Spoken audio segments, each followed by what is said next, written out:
معانا إن شاء الله النهاردة عربية سكودا أوكتافيا A7 موديل 2015. العربية تاني فئة فابريكا بالكامل ما عدا كبوت ورفرف.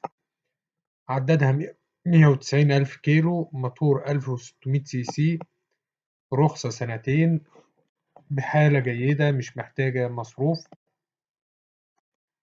العربية فيها كاوتش جديد. المعاينة هتكون في سيدي بشر، محافظة الإسكندرية. السعر إن شاء الله المطلوب 750 ألف جنيه قابل للتفاوض بعد المعاينة. رقم التليفون هيظهر في آخر الفيديو. تاريخ العرض 6 فبراير 2024.